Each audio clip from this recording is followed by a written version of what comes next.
சற்று முன் டெல்லி பறந்த கடிதம். ஆளுநரை தூக்கி எறிந்த ஸ்டாலின். அதிரடி அறிவிப்பு. தமிழக ஆளுநருக்கு எதிராக தமிழ்நாடு அரசு தொடர்ந்த வழக்கின் விசாரணையை உச்சநீதிமன்றமானது ஒத்திவைத்தது தற்போது பரபரப்பாக பேசப்படுகிறது. மசோதாவிற்கு ஆளுநர் ஒப்புதல் தராமல் ஜனாதிபதிக்கு அனுப்பதை எதிர்த்து வழக்கு தொடரப்பட்டது.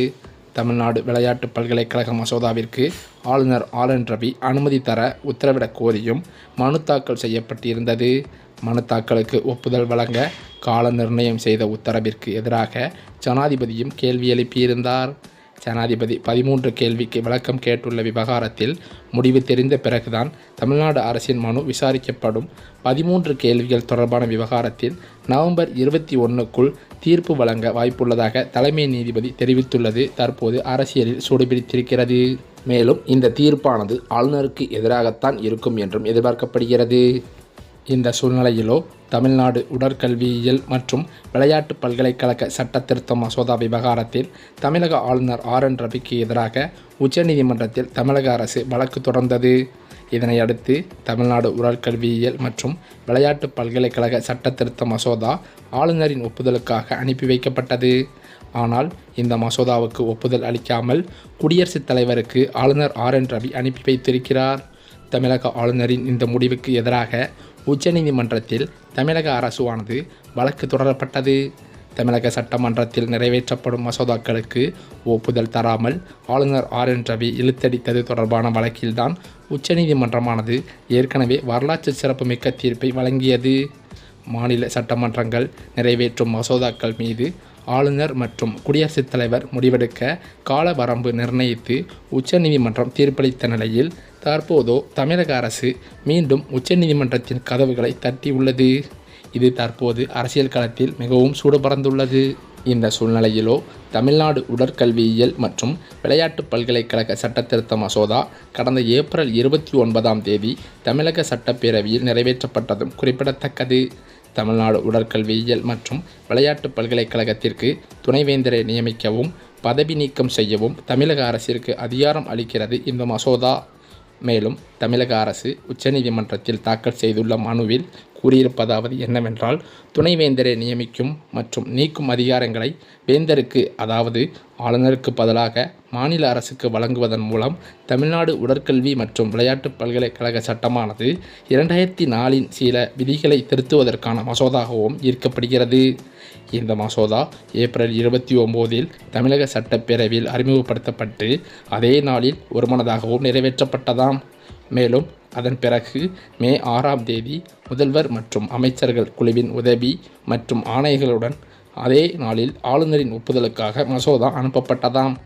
இருப்பினும் முதல்வர் மற்றும் அமைச்சர்கள் குழுவின் உதவி மற்றும் ஆலோசனையை புறக்கணித்து ஆளுநர் மசோதாவின் அரசமைப்பு செல்லுபடியை தாமாகவே சோதித்து பார்ப்பதில் ஈடுபட்டார். இதன் மூலமோ ஆளுநர் மாளிகையை அரசமைப்பு நீதிமன்றமாக அவர் மாற்றியதும் குறிப்பிடத்தக்கது.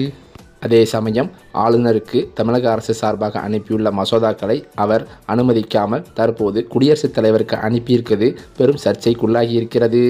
மேலும் அது மட்டுமில்லாமல் ஜூலை 14 மசோதாவின் சில விதிகள் UGC ஒழுங்குமுறை விதிகளை மீறுவதாக கூறி குடியரசுத் தலைவரின் ஒப்புதலுக்காக மசோதாவை ஆளுநர் ஒருதலைபட்சமாக அனுப்பி வைத்திருக்கிறாராம்.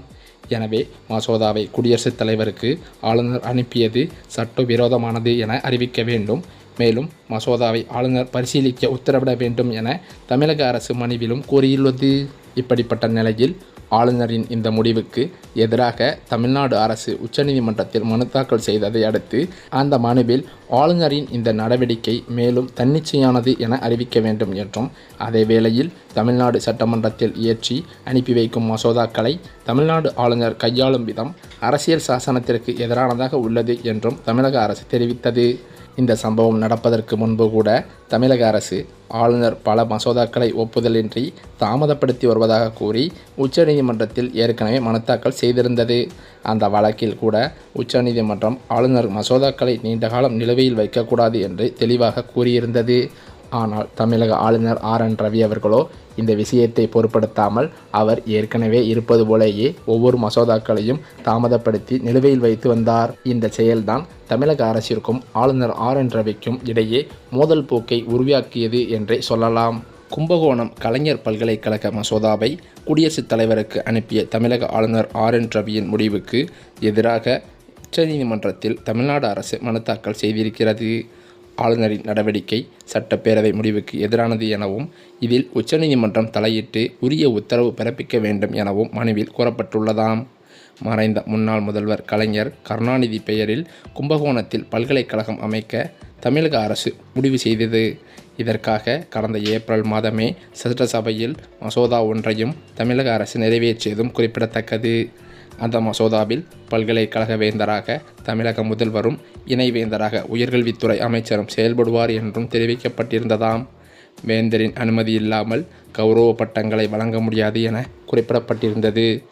மேலும் துணைவேந்தர் தேடல் குழுவில் வேந்தர் பிரதிநிதியாக உச்சநீதிமன்றம் அல்லது உயர்நீதிமன்ற ஓய்வு பெற்ற நீதிபதி, அரசு பிரதிநிதியாக ஒரு கல்வியாளர் அல்லது முதன்மைச் செயலாளர் அந்தஸ்துக்கு குறையாத அதிகாரியும், சிண்டிகேட் பிரதிநிதியாக மாநில அல்லது மத்திய பல்கலைக்கழகத்தின் துணைவேந்தராக உள்ளிட்ட கல்வியாளர்கள் இடம்பெறுவர் என்றும் குறிப்பிட்டிருந்தது. குழுவால் தேர்வு செய்யப்பட்டு அனுப்பப்படும் மூவர் பட்டியலிலிருந்து துணைவேந்தரை வேந்தர் நியமிப்பார் உள்ளிட்ட சரத்துக்கள் மசோதாவில் இருந்தன என்றும் சொல்லப்படுகிறது. மேலும் இந்த மசோதா நிறைவேற்றப்பட்டு ஆளுநரின் ஒப்புதலுக்காக இந்த மசோதா அனுப்பி வைக்கப்பட்ட நிலையில் ஆளுநர் RN ரவியோ மசோதாவை ஜனாதிபதி முடிவுக்கு அனுப்பி வைத்திருக்கிறார். இதற்கு தமிழக அரசு எதிர்ப்பு தெரிவித்தது. மேலும் ஆளுநரின் முடிவை எதிர்த்து தமிழக அரசு தரப்பில் உச்சநீதிமன்றத்தில் மனு தாக்கல் செய்யப்பட்டுள்ளது. மசோதாவுக்கு ஒப்புதல் அளிக்காமல் அதனை ஜனாதிபதிக்கு ஆளுநர் அனுப்பி வைத்திருப்பது சட்டப்பேரவையின் முடிவுக்கு எதிரானது என்றும் இந்த விவகாரத்தில் உச்சநீதிமன்றம் தலையிட்டு உரிய உத்தரவை பிறப்பிக்க வேண்டும் என்றும் கோரிக்கை வைக்கப்பட்டுள்ளதாம். இந்த மனுவானது விரைவில் விசாரணைக்கு வரும் என்று எதிர்பார்க்கப்படுகிறது. இந்த நிலையில் மசோதாக்கள் மீது முடிவெடுக்க காலக்கெடு விதிக்கப்பட்டது தொடர்பாக குடியரசுத் தலைவர் விளக்கம் கேட்ட வழக்கில் 4 வாரங்களுக்குள் தீர்ப்பு வழங்கப்படும் என உச்சநீதிமன்ற தலைமை நீதிபதி PR கால்வே தெரிவித்திருந்தார். ஆளுநருக்கு எதிராக தமிழக அரசு தாக்கல் செய்த 2 மனுக்களும் மீதான விசாரணையின் போது வெள்ளிக்கிழமை இதை அவர் தெரிவித்தார் என்பதும் குறிப்பிடத்தக்கது. அப்போது தமிழக அரசின் சார்பில் ஆஜரான வழக்கறிஞர்கள் முகுல் ரோத்தகி, அபிஷேக் சிங்கி, P. வில்சன் ஆகியோர் வாதாடுகையில் சட்டப்பேரவையில் நிறைவேற்றப்பட்டு அனுப்பப்பட்ட மசோதாவை ஆளுநர் குடியரசுத் தலைவருக்கு பரிந்துரைக்க முகாந்திரம் இல்லை என்றும், ஆளுநர் ஒரு நீதிபதியைப் போல ஒவ்வொரு மசோதாவையும் ஆராய முடியுமா, ஆளுநர் மசோதாக்களை குடியரசுத் தலைவருக்கு அனுப்பியது ஏற்புடையதல்ல என்றும் கூறினர். அப்போது தலைமை நீதிபதி PR கவாய், குடியரசுத் தலைவர் விளக்கம் கேட்ட வழக்கின் தீர்ப்புக்காக காத்திருங்கள், நீங்கள் 4 வாரங்கள் கூட காத்திருக்க வேண்டியதில்லை, நவம்பர் 21ஆம் தேதிக்கு முன்பு தீர்ப்பு வழங்க வேண்டும். மேலும் அது மட்டுமில்லாமல் அன்றைய தினம் ஞாயிற்றுக்கிழமை என்பதால் நவம்பர் 21ஆம் தேதி வெள்ளிக்கிழமை அவருக்கு பணி இறுதி நாளாகும். நாங்கள் இப்போதே ஒரு உத்தரவை பிறப்பிக்க முடியாது என்றும் தெரிவித்தார். மேலும் அது மட்டுமில்லாமல் இந்த வழக்கினால் இவ்வளவு நெருக்கடி ஏற்படும் என்பது தெரியாமல் ஜனாதிபதி இந்த ஆளுநரின் பிரச்சனையில் ஈடுபட்டதால் தற்போது அவரின் பதவிக்கே ஆபத்து நேரிடக்கூடும் என்று அதிக வாய்ப்புகள் இருப்பதாக சொல்லப்படுகிறது.